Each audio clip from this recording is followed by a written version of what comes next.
얼마 전 20대 한국인 청년들이 미국에서 무더기로 기소되었습니다. 그중엔 에딘 얼굴을 한 여성도 있었죠. 기괴하고 잔혹한 교리에 빠져서 끝내 살인을 저지른 이들. 최근 그들을 선동하고 세뇌시킨 진짜 교주가 누구인지 밝혀졌습니다. 안녕하세요. 전 세계 사건을 소개하는 토요미스테리 디바제시카입니다. 2023년 9월 10일 새벽 미국 애틀랜타에서 한국인들이 애용하는 제주 사우나 근처 주차장에 제규어 한 대가 들어옵니다. 운전자는 26살의 남성 에릭 현이었죠. 그의 옷과 머리가 잔뜩 헝클어져 있어요. 또 얼굴은 며칠 먹지 못한 듯 퀭했고요. 온 몸에 힘이 없던 그는 겨우 핸드폰을 들어서 어디론가 전화를 거는데요. Hello? 아빠 저예요. 저 좀 구하러 와주세요. 이 말을 끝낸 후 에릭은 그대로 정신을 잃고 맙니다. 잠시 후 애틀랜타 귀넷 카운티의 응급실로 에릭의 아버지가 아들을 데리고 도착해요. 그런데 상태가 생각보다 심각했습니다. 옷을 벗겼더니 이 가슴 쪽 피부가 사포에 문지른 듯 벗겨져 있는 거예요. 게다가 전신 이곳저곳에 작고 동그란 멍이 빼곡했고요. 이건 의료진도 처음 보는 반복적인 멍이었는데 이 상처들은 비비탄 총에 맞은 것으로 추정이 됩니다. 이어서 하의를 탈의했어요. 그런데 세상에나 성기 부분의 상처는 눈 뜨고 보기 힘들 정도였습니다. 마치 채찍질을 당한 것처럼 살이 찢겨져 있고요. 또 그 모양대로 길게 멍이 나 있어요. 의료진은 치료에 앞서 상황이 심각하다는 걸 깨닫고 즉각 경찰에 신고를 접수했죠. 곧이어 도착한 경찰도 이거 보통 일이 아니구나 라는 걸 바로 감지합니다. 이 정도면 단순한 폭행 수준이 아니라 거의 심각한 고문을 받았다는 게 확실해요. 그래서 어떻게 된 일이냐 경위를 물었죠. 근데 에릭은 어쩐 일인지 시선을 피하기만 합니다. 협박을 받은 걸까요? 아니면 세뇌? 에릭은 끝내 입을 열지 않았어요. 에릭 현. 그는 조지아 대학교에서 경영학을 전공한 후 얼마 전 대기업에서 애널리스트로 입사해 근무하던 중이었습니다.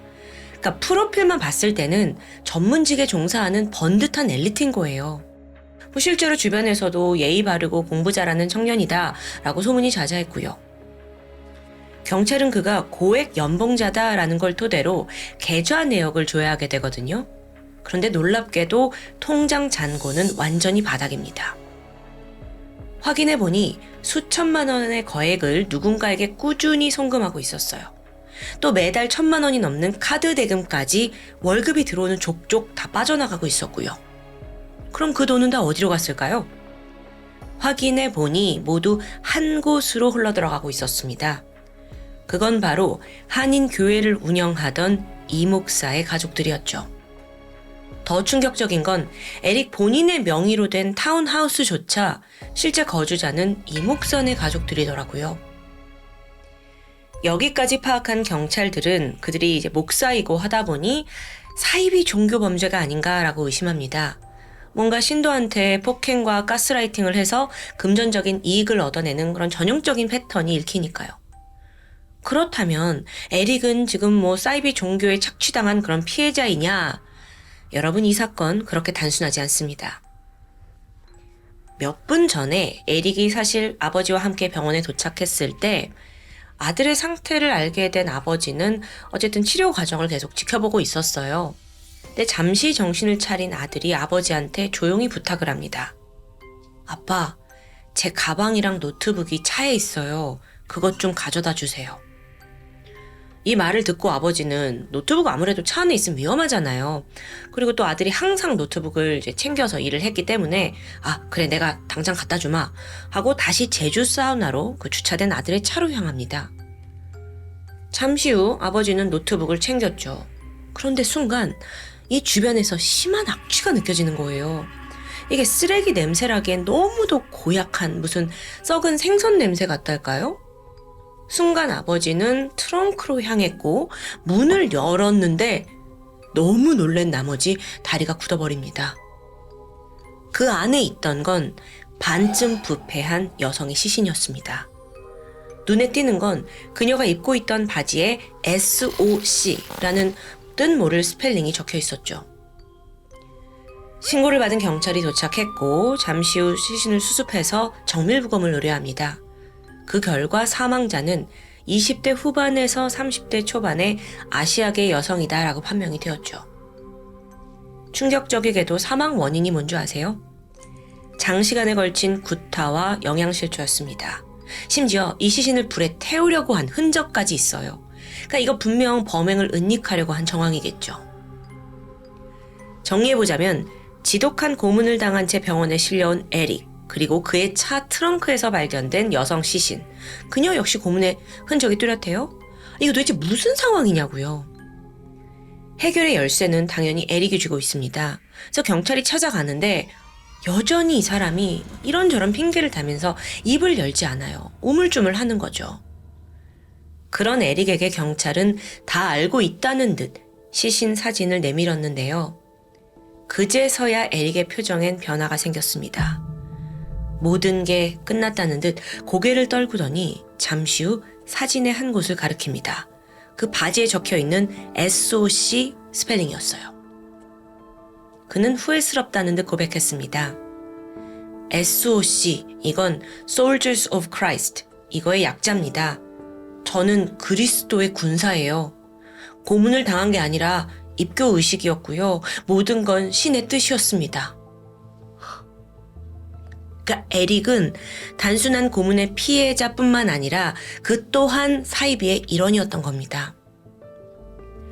여기서 죽은 이의 신원이 확인됩니다. 그녀는 33살의 한국인 여성 조세희 씨였어요. 출입국 기록을 확인해 보니까 사건 2개월 전인 7월 달에 단기로 미국에 들어왔더라고요. 근데 그녀가 미국에 온 데는 특별한 이유가 있었죠.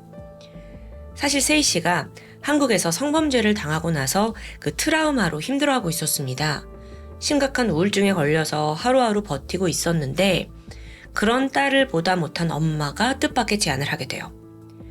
교회 기도원에서 만난 한 20년간 알고 지낸 분이 계신데 그분이 지금 미국에서 교회를 하는데 거기에 가보면 치유가 될 수 있다라는 내용이었죠.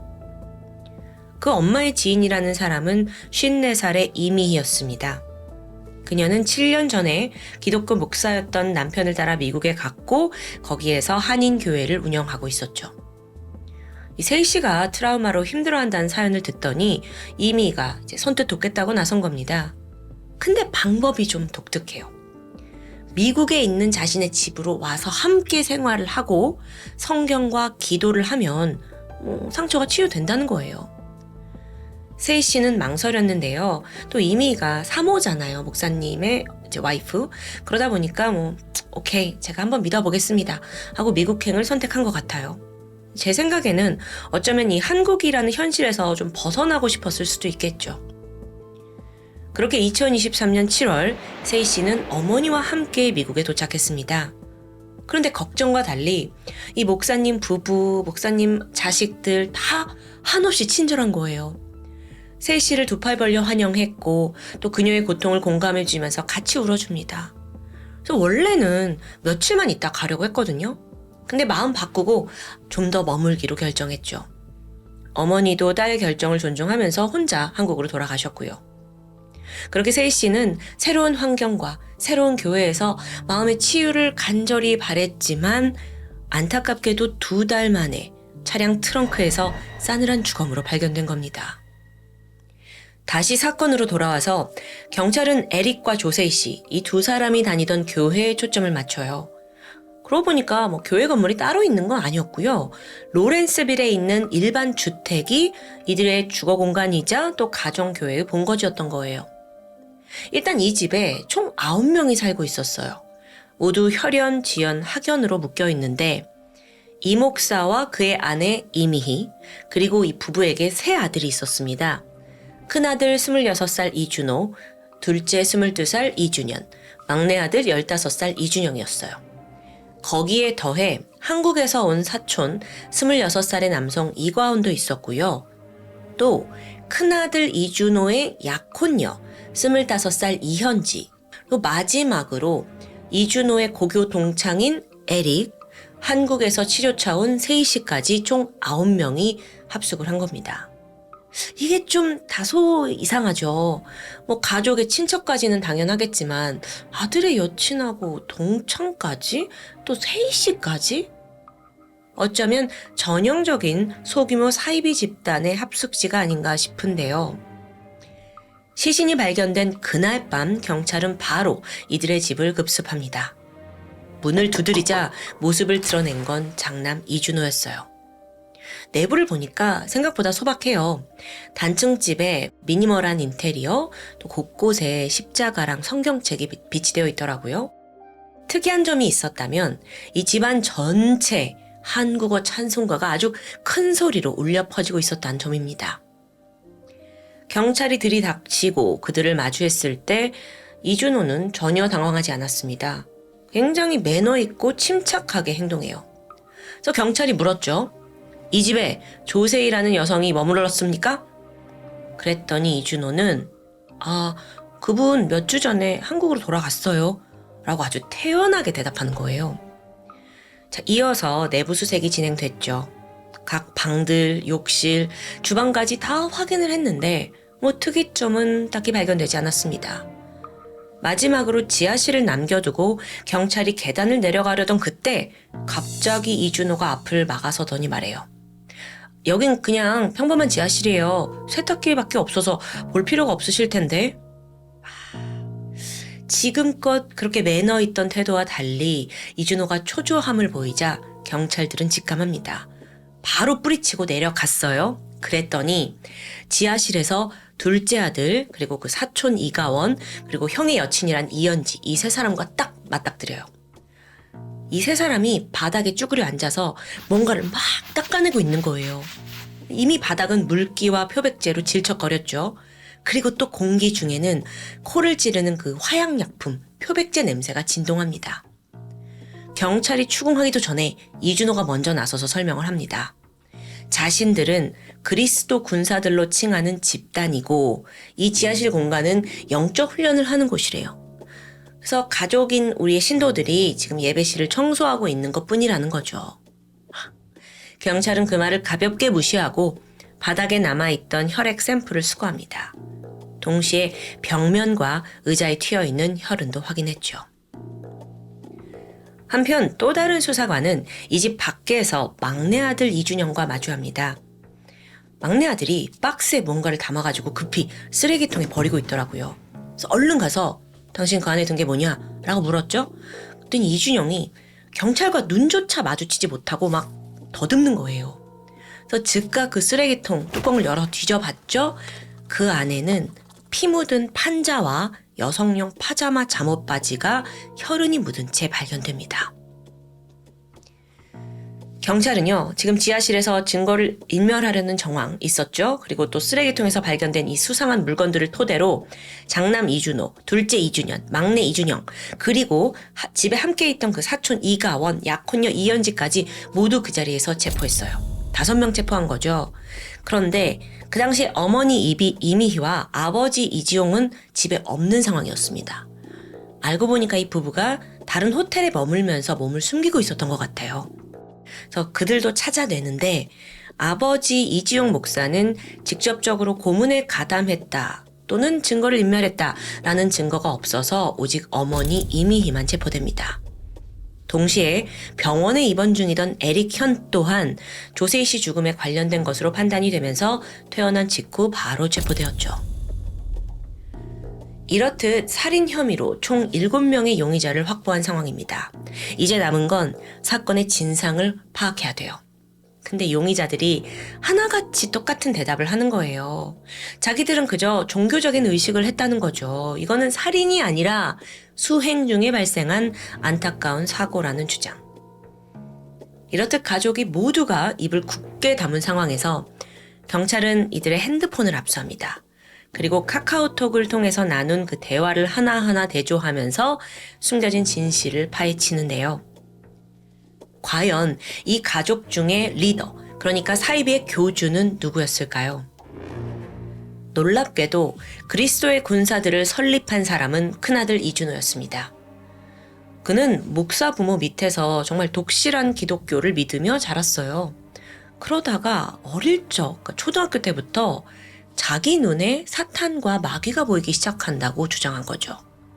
근데 어쩐 일인지 부모가 이걸 또 받아들여요.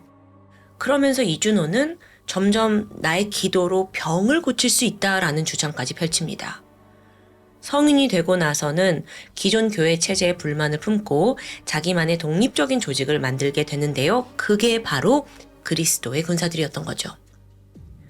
둘째 동생 이준현은 형의 이 조직에서 프로그램을 기획하고 또 형의 지시에 따라 고문과 감금을 행했습니다.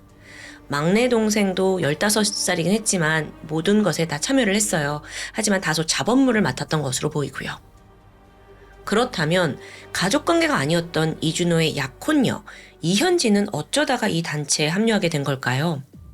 알고 보니까 중학교 시절에 미국 조지아주로 유학을 왔습니다. 이현지가. 근데 기독교 사립학교에 다니면서 이준호 집에서 홈스테이를 하게 된 거예요. 타국에서 홀로 지내던 그녀에게 사실 이 집은 종교를 떠나서 어떤 자신의 울타리가 되어준 거죠. 그렇다 보니 깊은 유대감이 있었을 거고요. 또 어릴 때부터 이준호와는 오빠 동생 사이로 가깝게 지냈습니다. 근데 그러던 중에 한국에 있던 이현지의 친부모는 어라? 딸의 종교적인 색채가 지나치게 편향되고 있는데 라는 걸 느낀 거예요. 그래서 한국으로 돌아와라 강제 귀국을 시킵니다. 그래서 1년 동안 이제 미국에 있는 이준호 가족과 접촉을 차단하려고 애썼죠. 하지만 그녀는 계속 SNS로 연락을 하고 있었고요. 결국 다시 미국으로 건너가서 이준호와 약혼한 후 이 로렌스빌 주택에서 합숙을 시작한 겁니다. 이 집단에서는 체제를 유지하는 그 핵심 멤버로 활동을 했어요. 그렇다면 다음으로 그 사촌, 한국에서 왔다는 사촌 이가원은 어떤 사연이 있냐? 원래 한국에서 물리치료사로 일하던 평범한 청년이었습니다. 그러다가 이미희가 이모예요. 이모의 초대로 미국에 간 거죠. 물론 한국에 있는 가족들은 뭐 이모가 목사 사모니까 거기서 잘 보살핌을 받을 거다라고 생각했는데 미국에 온 지 몇 달 되지 않은 상태에서 이 합숙이 시작됩니다. 근데 어쩐 일인지 그냥 그리스도 군사들 분위기에 그냥 빠르게 휩싸인 거예요. 휩쓸린 거라고 말할 수 있겠죠. 가족의 유대감 때문인지 모르겠어요. 그래서 피해자들에 대한 가혹행위 그도 다 적극 도왔습니다. 사실 이 사람이요. 원래라면 9월 14일에 한국에 돌아갈 예정이었죠. 근데 9월 12일 날 경찰이 급습하면서 출국을 딱 이틀 남겨두고 현장에서 체포된 겁니다. 그렇게 똘똘 뭉쳐있던 이들의 수법은 너무도 악랄했어요. 처음에는 다정한 척, 보호자가 되어주는 척 굴었지만 수시로 그 리더 이준호가 내세우는 교리를 계속 세뇌시킨 겁니다. 그리고 이들 안에 계급이 있었는데요. 에릭은 넘버 4, 사망한 조세희 씨는 넘버 5였어요. 그러니까 넘버 1이 제일 높은 거고 넘버 5가 지금 제일 낮은 거죠. 그러면서 이제 너는 교주의 명령에 굴복해야 된다라는 강압적인 분위기가 형성됩니다. 게다가 그 고문은요. 고문이 아니라 자기들 사이에서는 영적 전쟁이라고 불렀대요. 이 영적 전쟁을 네가 견뎌내야 한다는 거죠. 또 일부러 음식도 주지 않으면서 금식을 해라 강요를 하고요. 그것도 또 영적 전쟁이라고 말합니다. 참. 채찍질, 비비탄 총 이건 어떻게 된 걸까? 이건 네 몸 안에 마귀가 있으니 그걸 쫓아내야 된다면서 채찍질하고 비비탄 총으로 쏜 거예요. 이게 말이 되나요? 그리고 피해자가 고통스러워하면 할수록 그건 네 몸속에 마귀가 발악을 하는 거다 라면서 더 강하게 고문을 이어갑니다. 특히나 교주였던 이준호는 자신이 직접 신과 소통한다라는 점을 강조했어요. 그러면서 네 뒤에 있는 사탄 다 보여. 네가 숨어서 무슨 생각하는지 나 다 알아. 이런 식으로 내가 너의 일거수일투족을 감시한다는 세뇌를 시킨 거죠. 동시에 행여나 이 집을 나가게 되면 너는 평생 사탄의 노예가 되고 지옥에 갈 거다라는 공포감을 조성했고요. 사망한 조세희 씨 역시 같은 수법으로 당했습니다.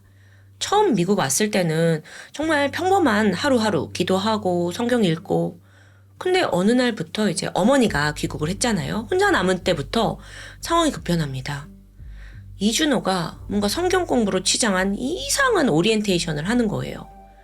근데 그 내용을 보면 보통 이준호와 또 이준호의 어머니 이미희가 어떤 업적들을 했는지 막 그걸 다 이렇게 자랑하는 자리라고 할까요? 그래서 평소 세희 씨는 이제 일반적인 기독교 집안에서 자랐다 보니까 이거 뭔가 이상하다. 거부 반응을 보인 거예요. 그래서 나한테 이런 사이비를 강요한다면 나 한국에 돌아가겠다라고 하죠. 그러자 이준호는 그를 바로 감금하기 시작합니다. 소위 세희 씨가 그래서 지하실에 감금된 거예요. 악마를 정화해야 된다는 이름으로 이제 무슨 강제 입교 의식을 하면서 고문을 한 거죠. 심지어 이때 그 동생들 시켜가지고 다 영상으로 찍어서 남겨둬요. 그 영상 내용을 제가 최대한 순화해서 말씀드릴까요?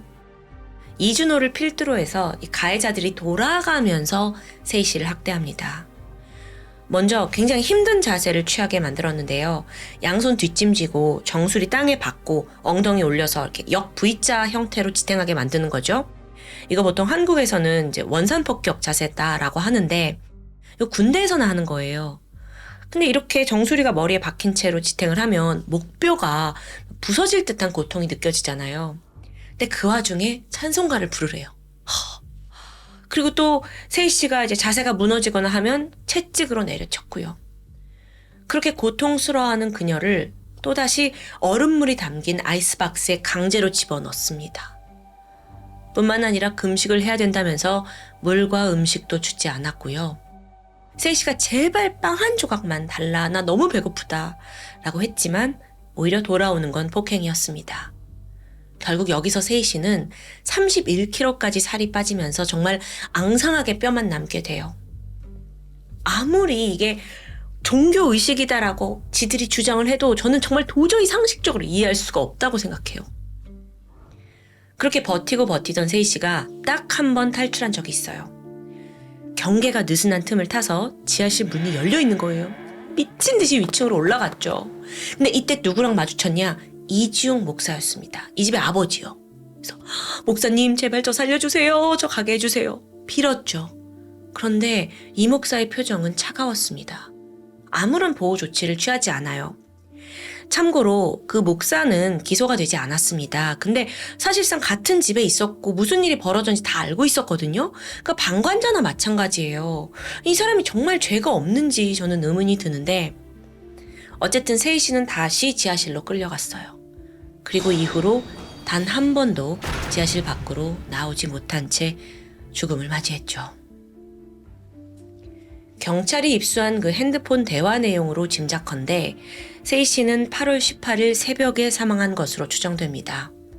당시 이들은 시신을 불태우려고 했지만 이게 실패했어요. 그러다 보니 지하실 뒷방에다가 그냥 덩그러니 시신을 방치한 거예요. 시신 발견된 게 9월 12일이니까 거의 죽은 지 한 달 만에 발견된 거죠. 그러는 사이에 너무도 가증스럽게도 이 교주 이준호의 생일이 다가옵니다. 그래서 다 같이 모여서 막 축하 파티 해요. 지하실에선 세희 씨의 시신이 썩어가고 있는데요. 그 다음으로 화살은 에릭에게 향합니다. 왜냐하면 세희 씨가 죽었으니까 이들에게는 이제 굴복시킬 또 다른 타깃이 필요한 거죠. 앞서 말씀드렸지만 에릭은 이준호의 고등학교 동창이었어요. 오랫동안 깊은 친분이 있었거든요. 근데 어쩌다 신도가 됐냐? 이 에릭이 만성적인 허리 통증이 있었대요. 그걸로 고생을 했는데 어느 날 이준호가 오더니 너 내 기도 받으면 그 통증 다 사라진다 라고 한 거죠. 그래서 반신반의하고 찾아갔는데 기도를 받았는데 어라 거짓말처럼 통증이 완화됐네? 그때부터 이제 이들을 믿게 됩니다. 전문가들은 이걸 플라시보 효과가 아니었을까 또는 심리적인 영향이 아니었을까라고 분석해요. 어쨌든 이 사건 이후에 이제 에릭은 이준호가 친구가 아니라 영적 능력을 가진 존재로 추종을 하게 됩니다. 그러면서 이준호가 이제 너도 그리스도의 군사가 되어야 하니 우리랑 함께 살아야 한다 라면서 자기 집 지하실로 불러들였죠. 뿐만 아니라 에릭은 돈이 좀 있었잖아요. 교회를 세워야 한다면서 에릭의 돈으로 타운하우스를 사게 만들어요. 또 그의 신용카드, 월급 사실상 이준호가 관리했고요. 그러니까 생각해보면요. 에릭은 낮에는 대기업에서 막 숫자를 다루는 유능한 애널리스트로 일했지만 퇴근 후에는 지하실로 돌아와서 그 종교 노예 생활을 하고 있던 거예요. 공부했다는 사람이 어떻게 이럴 수가 있죠? 그런데 생각해보면 이 사건이 수면에 떠오른 계기는요. 에릭이 조세 씨의 시신을 트렁크에 넣고 도주하면서부터였습니다. 그렇기 때문에 그 사람도 사실 그냥 피해자 아니었냐라고 오해할 수 있어요. 실제로 막 비비탄 총격 상처가 몸에 가득했고 고문 자국이 있었으니까요. 하지만 여러분, 에릭은 사실 조세희 씨를 감시하고 폭행하는 현장에서 분명 방관자 역할을 했습니다. 그래서 혐의를 피해갈 수 없던 거예요. 참고로 왜 하필 성기를 고문했을까라는 부분이 궁금해지는데요. 추정컨대 교주 이준호가 너의 성적인 욕망은 죄다, 죄악이다 라고 세뇌한 게 아닐까 싶습니다. 그래서 죄를 다스리려면 어떤 응징을 해야 되는데 그걸 성기에 가한 거죠. 그래야 너의 영혼이 정화된다, 이런 말도 안 되는 논리를 펼친 거고요. 그런데 여러분, 지금부터는요, 이 사건의 새로운 내막을 들춰내려고 합니다. 지금껏 제가 여러분께 자세히 설명하지 않은 마지막 인물이 남아있어요. 이 그리스도의 군사들을 만든 교주는 아들 이준호로 추정됩니다. 설립한 사람이죠. 하지만 어릴 적부터 그가 사탄을 본다는 주장을 해도 열렬히 지지해주고 또 세력을 넓히고 신도들을 직접 모으면서 실질적으로 뒤에서 고문을 명령한 사람, 실세는 따로 있습니다. 그건 바로 어머니 이미였어요. 그녀는 오랜 시간 자신의 아들을 신격화했습니다.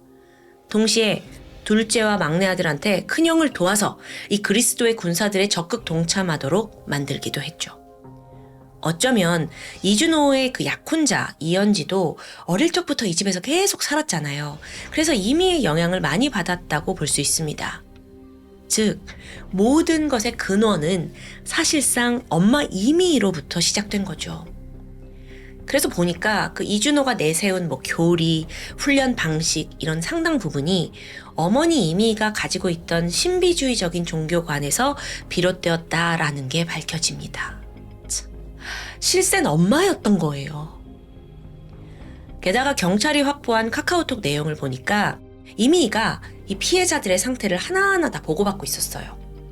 아들이 조세희, 그러니까 넘버 5가 너무 힘들어하는 것 같습니다 라고 보냈거든요. 근데 여기 이렇게 답을 보냅니다. 우린 영적 전쟁을 하는 거야. 절대 타협하지 마. 또한 피해자가 너무 배고파서 굶주림에 허덕이고 있다 라고 문자를 보내니까 이렇게 말합니다. 하나님이 음식을 주지 말라고 하셨어. 음식은 영적인 독이야. 그러니까 사실 음식 주지 말라고 금식해야 된다고 끝까지 고집한 장본인이에요. 뿐만 아니라 지하실의 락스 청소를 지시한 것도 이미였습니다. 아들한테 시킬 때는 이렇게 말해요. 악의 흔적을 지우고 거룩한 곳을 되돌려야 한다. 나 정말 미쳐버리겠죠. 여러분, 현재 이 사건은 미국에서 재판을 준비 중입니다. 하지만 범인들은 한결같이 무죄를 주장하고 있죠. 6명은 모두 구금 중인데요. 유일하게 에릭만 보석금을 내고 풀려났다고 해요. 아무래도 그 본인은 좀 고문과 또 금전적인 착취를 당한 게 참작이 되었던 것으로 보이는데요. 이 와중에 이미희는 모든 죄를 아주 강력히 부인합니다. 동시에 이 배후, 주동자로 누굴 지목했는 줄 아세요? 에릭을 지목했어요. 에릭이 이 모든 걸 다 꾸민 거래요. 그리고 애초에 자기는 몸이 아파서 지하실에 내려가 본 적도 없고 에릭이 우리 아들들을 꼬셔가지고 지하실에서 무슨 일을 벌인 것 같은데 나는 아무것도 모른다는 입장이죠.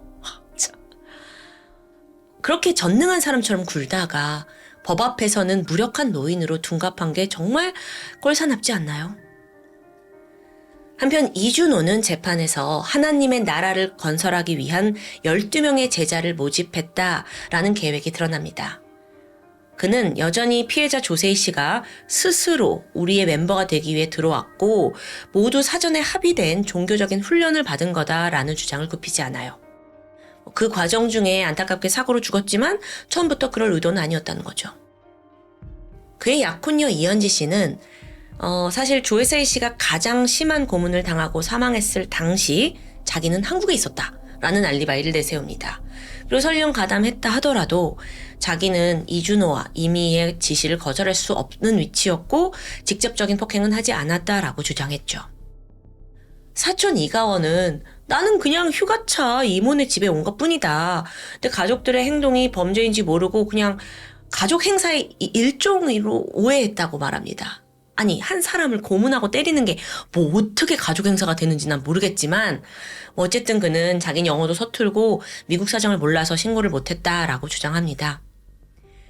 차남 이준현과 막내 이준용은 그냥 거부할 수 없는 부모와 형의 명령을 따랐고 자기들은 심부름꾼이었다는 논리예요. 특히나 막내 이준영은 미성년자잖아요. 선처를 호소하고 있는데요.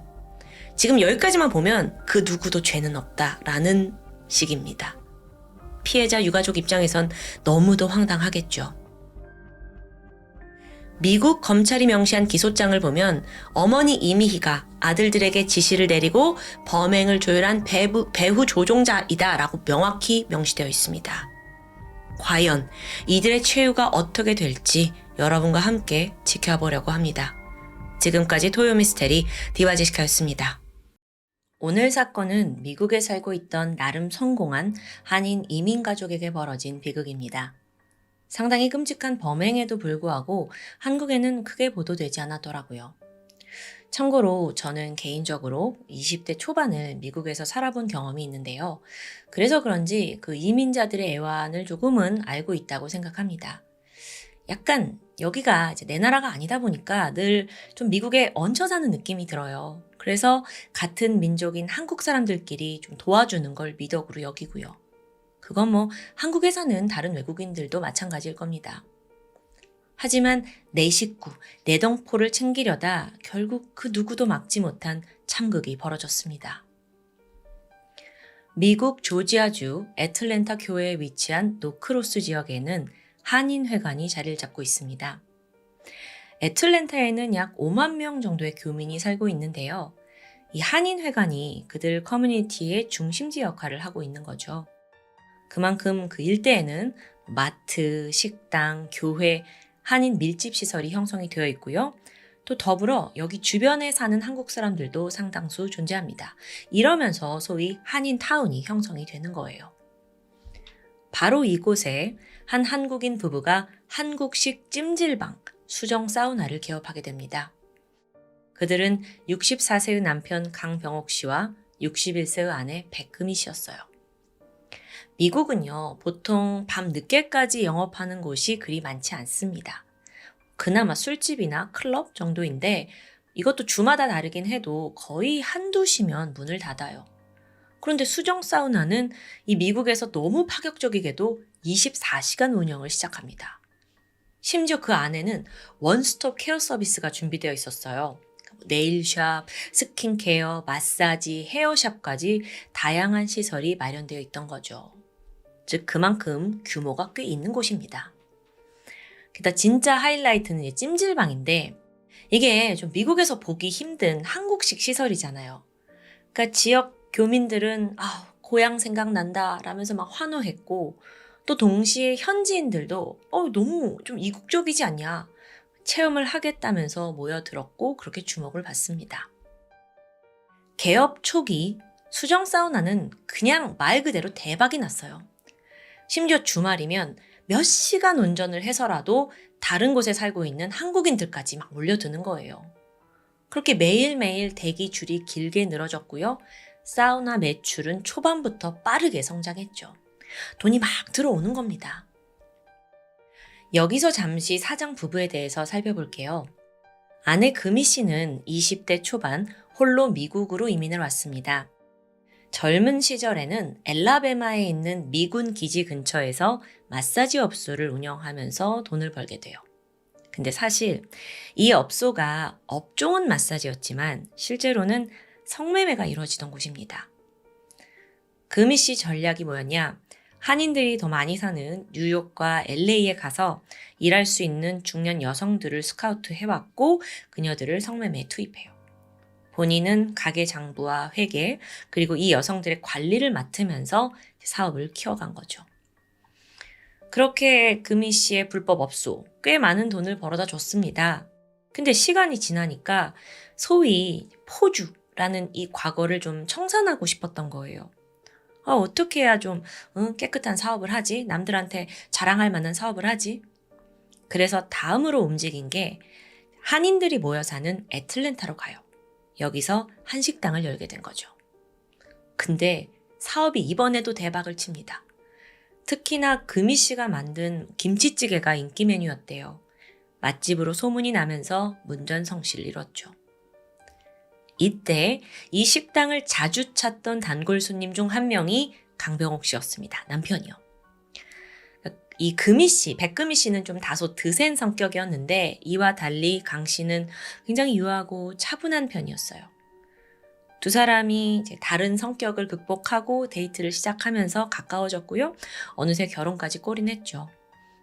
여기까지 보면 남들 다 어렵다는 그 이민자의 삶에서 돈과 결혼까지 백금희 씨가 모든 걸 거머쥐었다고 볼 수 있습니다. 시간이 지나서 한식당 처분했고 뒤이어 이제 생각을 합니다. 미국에서 뭘 해볼까? 찜질방 어때? 이런 아이디어가 떠오릅니다. 그렇게 부부가 함께 수정 사우나를 열게 된 거예요.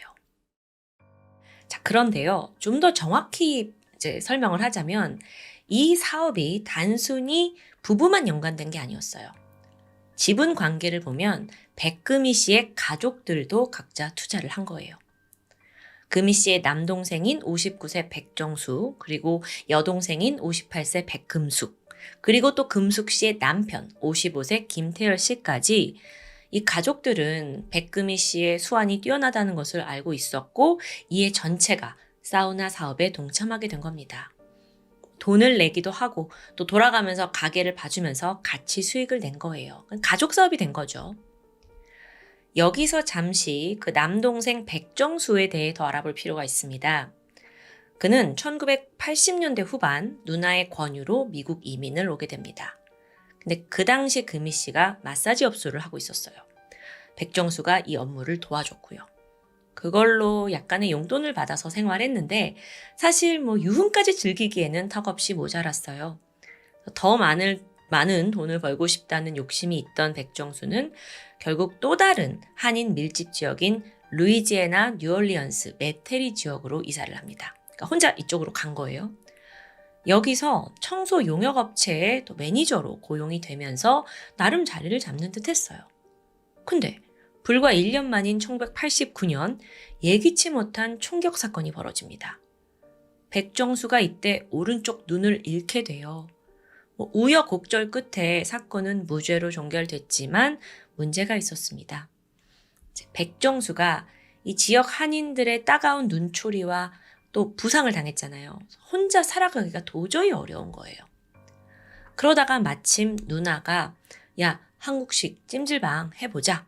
너 투자하지 않겠냐? 라는 제안을 하게 되죠. 그래서 백정수가 이때 그 당시 가지고 있던 전 재산 한화로 약 1억 원 정도를 이제 주게 돼요. 누나한테. 근데 공식적으로 사업 지분을 받지는 않았죠. 가족 관계니까. 대신에 매달 일정 금액을 생활비로 받기로 합니다. 즉 약간 이제 투자금이라고 말은 했지만 사실상 누나한테 돈 빌려주고 약간 지원금처럼 처리가 된 거예요. 어쨌든 그렇게 시작된 게 수정 사우나인데 아니 이게 예상보다 장사 너무 잘 돼. 그러니까 돈 막 주고 초반에는 아무런 걱정이 없습니다. 하지만 시간이 흐를수록 이들 간의 금전적인 관계가 얽히면서 균열이 생기기 시작했죠. 그러다 특히 2006년이 돼서 백금희 씨가 카지노에 빠져들기 시작하며 문제가 심각해집니다. 그러니까 사우나는 여전히 잘 되고 있었어요. 근데 이제 매출이 올라가고 돈이 들어오는 족족 아니 이걸 사장 금희 씨가 도박으로 가서 그냥 탕진해버리는 거예요. 시간이 지나면서 남동생 백정수에게 매달 들어오던 용돈까지 아예 끊겨버린 실정이고요. 이러면 너무 화가 나잖아요. 그래가지고 이제 동생이 몇 번 막 이제 돈을 좀 달라 하다가 이게 안 되겠으니까 나도 누나처럼 또 다른 찜질방을 열을 거다 이러면서 그때 내가 줬던 투자금 1억 원 돌려달라고 요구합니다. 근데 이제 누나 입장으로서는 좀 당황했어요. 아니 네가 그 돈 줘서 내가 여태까지 생활비 준 거 아니냐. 그리고 그건 투자금이 아니라 형제간에 좀 도의적으로 지원해 준 거 아니냐라고 주장을 합니다. 누나는 그렇게 이제 말할 수 있죠. 그렇게 남매 사이의 불화가 매일같이 반복됐습니다. 말다툼이 격해졌고 욕설과 고성이 오가더니 결국 폭력까지 번져요. 한 번은 가족끼리 이제 회의를 하고 있었는데 동생 백정수가 분을 참지 못하고 누나 금희 씨 머리를 그냥 주먹으로 가격한 거예요. 아니 심지어 권총을 꺼내 들고 내가 다 끝내버리겠다! 그래서 막 극단적인 선택을 시도하는 지경에 이르렀어요. 주변에서 겨우 말려가지고 일단락 되었지만 신고를 받은 경찰이 출동하면서 백정수는 구치소에 수감됩니다. 또한 법원이 6개월간 누나에게 접근하지 마라 금지 명령을 내리게 돼요. 접근 금지 명령이요. 자, 뒤이어 가족들은 사실 백정수가 이전에도 수차례 가족들을 죽이겠다라고 협박한 사실을 밝히면서 경찰에 도움을 요청했습니다. 근데 이때 미국 경찰들이 아니 이건 그 가족들 간의 문제 아니냐. 그래서 약간 신고에 대해서 안일하게 대처했어요. 그리고 백정수의 상태가 좀 정상이 아닌 듯 싶은데 그에 대한 뭐 정신 감정이나 치료 등의 조치가 전혀 이루어지지 않았죠. 한편 백정수는 지금 막 화가 나 있고 분풀이를 해야 하는데 접근 금지 명령 때문에 누나 백금희 씨에게 다가갈 수가 없습니다. 그러자 매형 강 씨에게 화살이 돌아가요. 강 씨가 평소에 좀 조용하고 차분한 성격이라고 했잖아요. 사실상 기센 이 처가 식구들한테 좀 눌려서 살고 있었던 것 같아요. 근데 동생 백정수가 매형을 거의 대놓고 무시하는 수준입니다. 심지어 한 번은 사람들이 보는 앞에서 따귀를 때린 적이 있대요. 너무 무례하죠. 근데 사실 이런 불화가, 이런 균열이 거의 6년 넘게 계속되고 있었어요. 같은 공간에서 일을 했지만 속으로는 막 죽일 놈 살릴 놈 하면서 미워했고 그 감정의 골은 끝없이 깊어졌습니다. 그런데 이 와중에 설상가상 2011년 말에 이 수정 사우나 바로 옆에 경쟁 업체가 생깁니다. 이번엔 제주 사우나예요. 그러니까 새롭게 생겼으니까 최신 시설에다가 깔끔한 인테리어, 물도 깨끗해, 직원들 서비스도 더 체계적이었습니다. 그러니까 손님들이 하나 둘씩 수정 사우나가 아니라 제주 사우나로 옮겨가요. 그러니까 이쪽의 매출은 급격히 하락하죠. 주차장에 가보면 뭐 주말인데도 주차장이 텅 비기 일쑤더라고요. 동시에 직원들 사이에서는 파업 이야기도 흘러나오고요. 이런 와중이던 2012년 2월 21일 가족들이 위기를 느끼고 대책을 회의하기 위해 저녁 8시 사우나에 모이기로 합니다.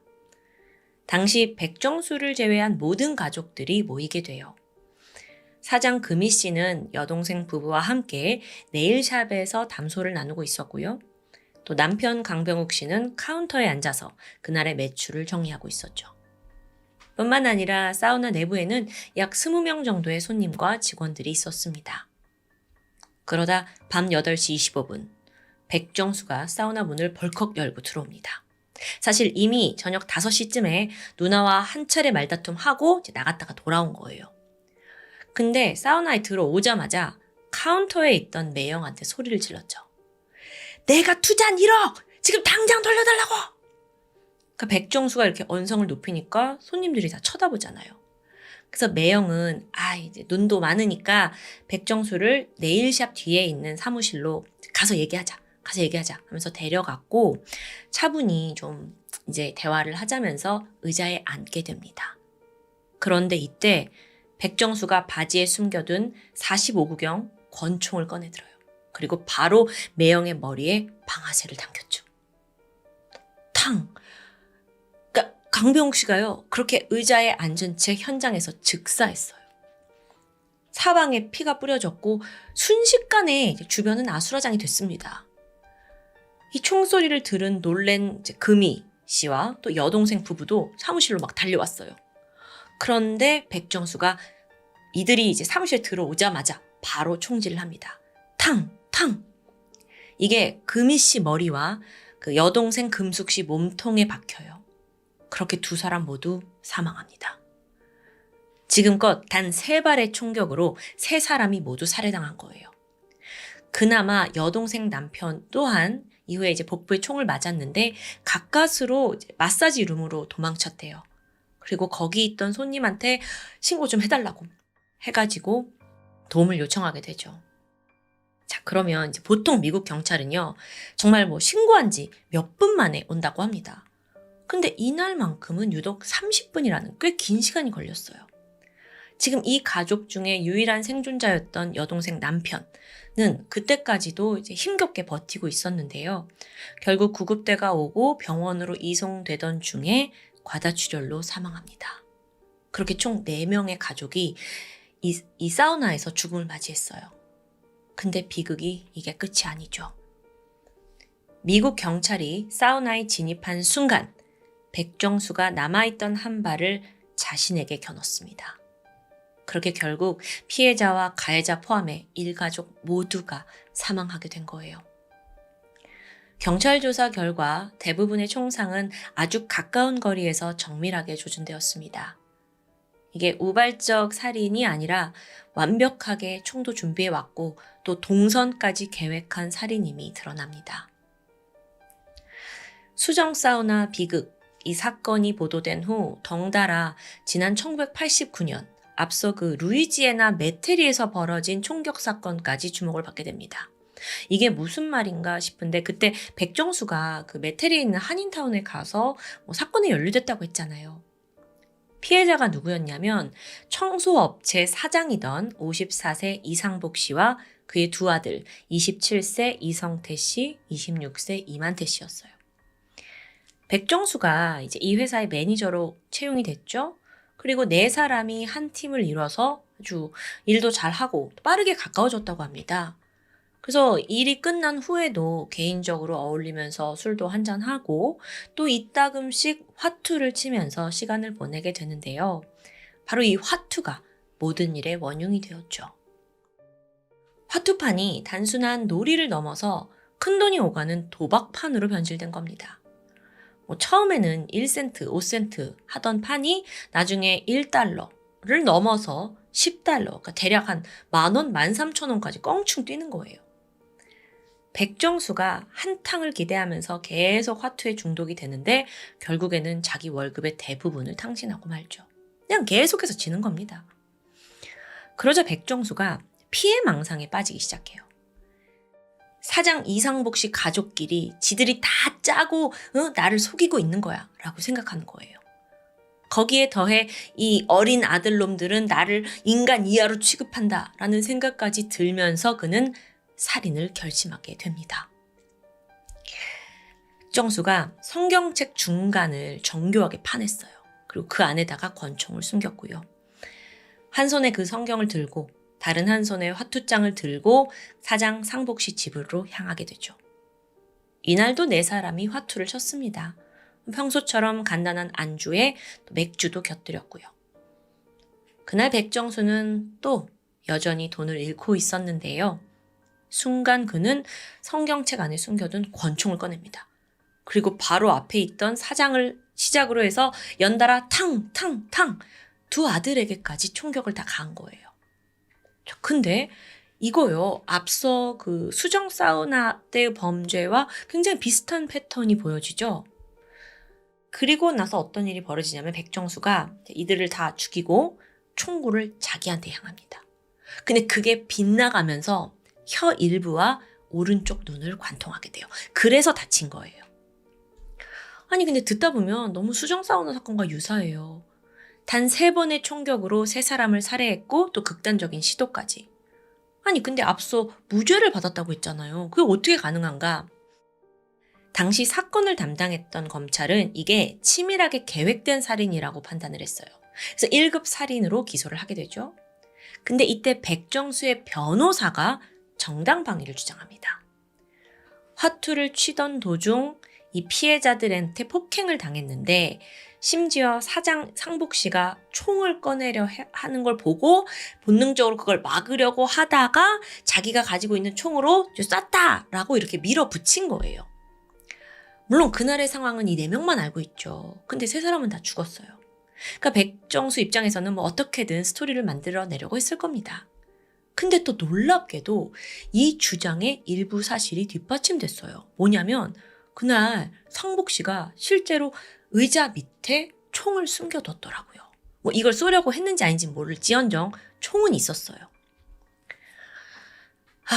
뿐만 아니라 이제 가해자 백정수가 이제 부상을 입고 치료를 받게 되는데 이때 담당 의사가 나와서 이 사람이 심각한 위협을 느끼고 두려움을 갖고 있다.